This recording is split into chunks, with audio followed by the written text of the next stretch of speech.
Order! Order! You are an incorrigible delinquent at times. Behave yourself, man! Joanna Cherry, let me just show this petition that you've been involved in. It's gone viral over the last 24 hours. It's calling on Parliament to revoke. Now, this is not extend or delay or whatever. This is simply to pull out of the Article 50 process altogether. At the last count, it had over 600,000 signatures. Well, 859,000 I can see there. So, you know, since I last mentioned it, it's only 250,000 odd. There it's crashed several times because so many people have been signing onto it. Joanna Cherry, this would mean that Parliament surely would defy the result of the referendum. Well, if I could just correct you, Andrew, I've not been involved in the petition. It was set up by members of the public, although I have promoted it on my Twitter feed. Oh. Yeah, I was one of 6 Scottish parliamentarians and an English silk, Joe Mon, who went to court last year, all the way to the Court of Justice in Luxembourg to get a ruling that Article 50 could be unilaterally voted. I understand the legality. The political point is that the country voted in the referendum to do one thing. You're saying Parliament should now not First of all, there were 4 countries that voted, and 2 of them voted to remain, and I'm a Scottish MP. We voted as one nation. Well, we didn't vote as one nation because we aren't one nation.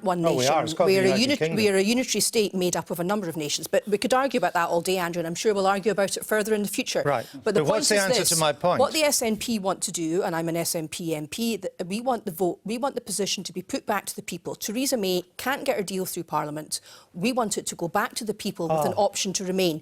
If that doesn't happen, if we find ourselves in a situation on Wednesday of next week, which is highly possible, where meaningful vote 3 has failed, so the deal hasn't gone through, and the EU are not prepared to give us an extension, then we will face a choice between no deal and revoking. And in that situation, I say we should revoke. All right. And there are many MPs from other parties who agree with me. I know that's your position. I thank you for explaining it. Andrea Leadsom, the Leader of the House, has just responded to this petition. So let's hear what she has to say.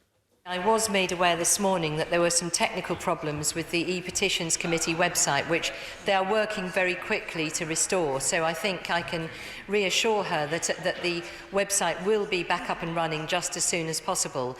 And I can also assure her that should it reach more than 17.4 million respondents, then I'm sure that there would be a very clear case for taking action. Government technology not working. Who would have thunk it? It's never happened before. Just to clarify, Joanna Cherry, you would like the Commons to vote for revoking, but to pave the way for a second referendum? Well, I would like a second referendum. That's the SNP policy, together with the Lib Dems, Plaid, the Independence Group and the Greens and some members of the Labour Party. We need Corbyn to swing behind it if it's going to happen. Right, but my point is time is running out. My question, though, which I know you want a second referendum, but the purpose of voting to revoke would be to pave the way to that. We wouldn't just revoke and that's it. Well, if we find ourselves in the crisis towards which Theresa May is propelling us in the middle of next week or towards the end of next week, where the only way to avoid no deal is to vote to revoke, then Parliament will need to take the matter into its own hands and notify the European Union that it wants to revoke. We're in the final 3 minutes of the show. Let's go back to Brussels and get Nigel Farage to react to that. Revoke and have a second referendum. Well, look, what we've got is a Leave country. It's still Leave and a Remain Parliament that is still Remain. A Remain Parliament elected by the same people who voted in the referendum a year later. Yeah, that's right. On manifestos to respect the result, to implement the will of the referendum. And it's not the majority of MPs in Scotland, Nigel. What is really going on is one of the saddest chapters in the entire to make this history of the our Prime Minister has failed them, failed Parliament and failed the country. And it's shocking. I tell you what, let's have a showdown next week. Let's have that vote. Let's have it.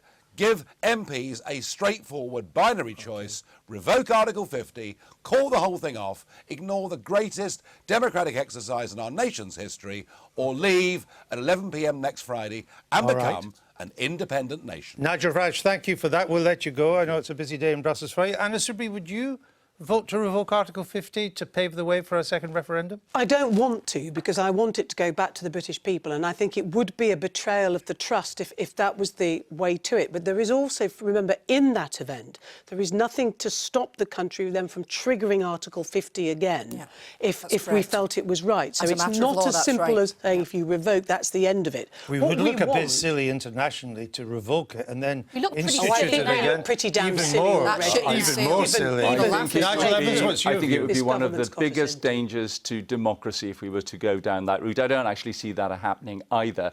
We have to remember what the legal status is, which is that if the Prime Minister did absolutely nothing between now and next Friday 11 p.m, we leave the European Union. It's not up to the Prime Minister, Nigel. It's up is to Parliament. This isn't a dictatorship. No, Parliament can take the decision to revoke. That is the whole basis of the Court of Justice of the European Union's decision, is that it is up to Parliament to revoke. It's not up to the government. That's why we won the case. We've got 1 minute left, and I want to hear from Sam Coates. You've all had your say, and we will now turn to the gentleman from the Times.